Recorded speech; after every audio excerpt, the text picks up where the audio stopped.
Assalamualaikum warahmatullahi wabarakatuh. Perkenalkan, nama saya Indri Falmanadia. Saya dari kelas 72. Saya akan membacakan buku IPA Kurikulum Merdeka halaman 82 bab 3 subbab 1. Suhu. Apa yang ada di dalam benak kalian jika mendengar banyak orang pada saat ini perlu diukur suhu tubuhnya? Kenapa suhu pada tubuh seseorang atau suatu benda begitu penting untuk diketahui? Cobalah kalian menggosok-gosokkan kedua telapak tangan selama kurang lebih 1 menit. Setelah itu, tempelkan salah satu telapak tangan tersebut ke pipi. Apakah kalian merasakan hangat atau sedikit panas? Jika kalian belum merasakan hangat di pipi, kalian boleh ulangi menggosok telapak tangan dengan sedikit lebih lama. Rasa hangat yang kalian rasakan di pipi itu adalah yang kita kenal sebagai suhu. 1. Jadi, apa yang dimaksud dengan suhu? Suhu pada dasarnya adalah besaran fisika yang hanya dapat dirasakan oleh indera. Tubuh manusia dapat merasakan suhu dalam bentuk rasa panas atau dingin. Saat kalian menempelkan telapak tangan ke pipi atau saat bermain di tengah terik matahari, kulit terpapar sinar matahari yang menyengat dan kemudian otot memberikan informasi rasa panas. Pun, ketika minum air es, otak kita memberikan respon informasi pengalaman rasa dingin. Tampak di sini bahwa suhu adalah besaran derajat atau tingkat panas suatu benda. Saat hari menjelang tidur, ibu kalian menyimpan makanan ke dalam lemari es atau kulkas agar dapat dimakan kembali esok harinya. Mengapa lemari es membuat makanan jadi lebih awet? Apakah ada kaitannya dengan nilai suhu yang tinggi atau rendah? Berapa nilai suhu yang termasuk kategori tinggi atau rendah itu? Kalian dapat menanyakan dan mendiskusikan perihal tersebut kepada orang tua kalian di rumah. Lemari es atau lemari pendingin adalah contoh betapa pentingnya besaran suhu di dalam kehidupan sehari-hari maupun dalam ilmu pengetahuan dan teknologi. Fakta sains. Lemari pendingin. Tahukah kalian bahwa bangsa Cina telah memotong es dan menyimpannya dalam ruang pendingin sekitar 1000 sebelum Masehi atau sekitar 3000 tahun yang lalu? 500 tahun kemudian, ide mendinginkan atau mengawetkan makanan dilanjutkan oleh bangsa Mesir dan India dengan membuat bangunan semacam pot besar terbuat dari tanah dan pasir yang ditaruh di malam yang dingin untuk memproduksi air dingin di dalamnya.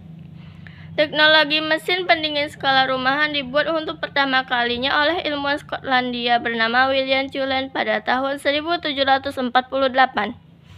Baik bangsa Cina, Mesir, India maupun lemari es William Cullen, konsep sains yang digunakan untuk membuat mesin pendingin pada dasarnya adalah dengan menurunkan suhu pada suatu ruang atau lemari penyimpanan hingga serendah mungkin pada nilai tertentu. Awalnya, orang tidak mengetahui sama sekali konsep sains yang mendasarinya. Kemudian, teknologi yang memerlukan.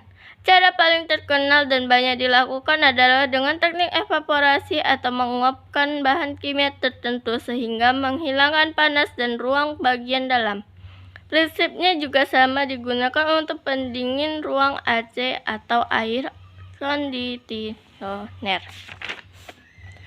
Kalian juga perlu tahu bahwa lemari es dan AC adalah dua teknologi yang menghabiskan sekitar 20% dari total ketersediaan energi di dunia tiap tahunnya menurut jurnal ilmiah terbaru.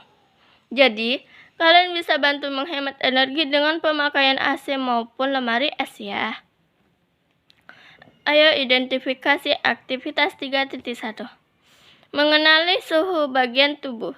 Cobalah letakkan punggung telapak tangan kalian pada beberapa bagian tubuh seperti pipi, kening, leher, bahu, ketil, dan rambut.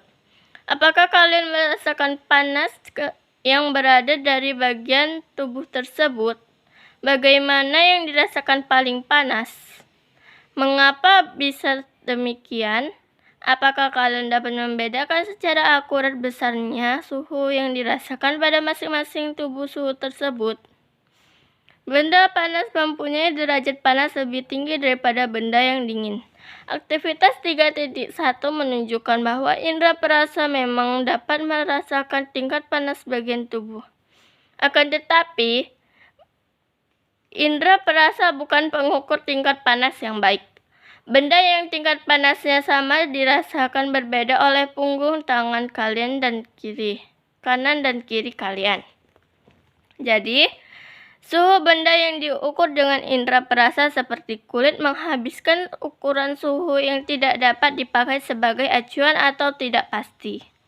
Bagaimana kita mengetahui secara akurat suhu tubuh seseorang ketika ia menunjukkan gejala demam?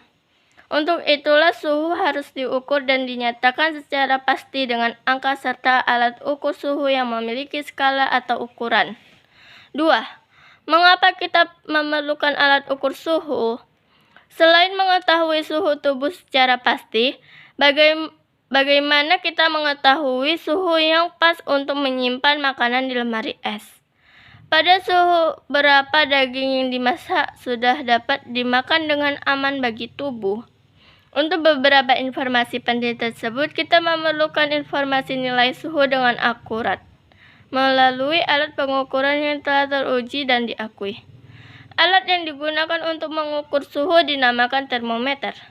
Prinsip kerja dari termometer adalah keseimbangan derajat suhu. Termometer akan menerima suhu dari lingkungan sekitar atau benda yang akan diuji. Secara alamiah, suhu akan mengalir dari derajat yang lebih tinggi ke derajat yang lebih rendah. Konsep ini dikenal juga sebagai azas Black atau juga hukum satu termodinamika. Apakah semua termometer sama jenisnya? Tidak. Termometer dapat dibuat dalam berbagai jenis. Jenis-jenisnya akan disesuaikan dengan kegunaannya masing-masing. Jangkauan pengukuran atau satu termometer dengan termometer lainnya berbeda, sesuai dengan tujuan dan di mana termometer itu akan digunakan. Gambar 3.3 memperlihatkan sejumlah termometer yang digunakan di rumah sakit, laboratorium, dan industri. Termometer yang digunakan untuk mengukur suhu tubuh hanya memiliki skala di sekitar 30 derajat Celcius sampai 50 derajat Celcius. Mengapa demikian? Penyebabnya adalah karena tidak ada manusia yang memiliki suhu tubuh di bawah 30 derajat Celcius dan di atas 50 derajat Celcius. Berbeda kita jika ingin mengukur suhu tungku peleburan pada pabrik besi yang bisa mencapai 1000 derajat Celcius. Berbeda pula termometer yang dapat mengukur suhu lemari es yang dapat mencapai suhu rendah minus 10 derajat Celcius.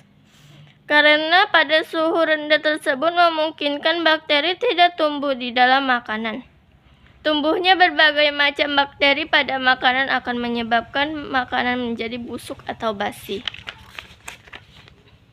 Fakta sains. Termometer. Termometer berasal dari dua suku kata dalam bahasa Latin, termo yang berarti suhu atau panas dan meter yang berarti ukur. Pelapor pertama kali penggunaan termometer secara ukuran adalah ilmuwan Galileo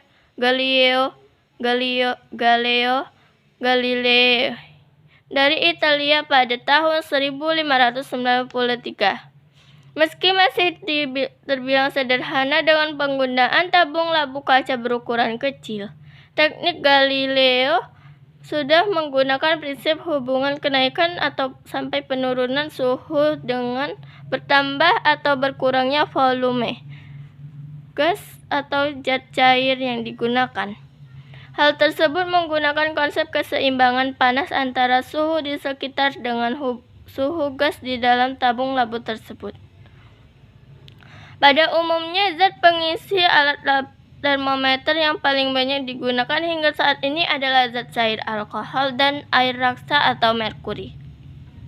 Saat ini ramai digunakan termometer tembak yang prinsip kerjanya tidak menggunakan perubahan zat dalam alatnya, namun menggunakan alat detektor pancaran suhu tubuh yang telah diubah menjadi energi radiasi atau pancaran. Untuk lebih memahami materi mengenai suhu, perhatikanlah judul berita daring berikut ini. Akurat CO, hasil penelitian terbaru menunjukkan bahwa virus corona COVID-19 mampu bertahan lama dari paparan suhu tinggi. Dilansir dari Asia One pada Rabu 15/4, Hasil penelitian teranyar tersebut disampaikan oleh Profesor Remy Carrel dan rekan-rekannya dari Universitas Aix-Marseille, Prancis. Mereka mengklaim bagaimana SARS-CoV-2 masih mampu hidup meski mereka telah memanaskan virus dengan suhu mencapai 140 derajat Fahrenheit atau 60 derajat Celcius. Upaya pemanasan itu berlangsung hingga 1 jam. Setelah ditempatkan pada lingkungan panas, alih-alih mati, beberapa strain atau galur virus dilaporkan masih mampu membuat replika.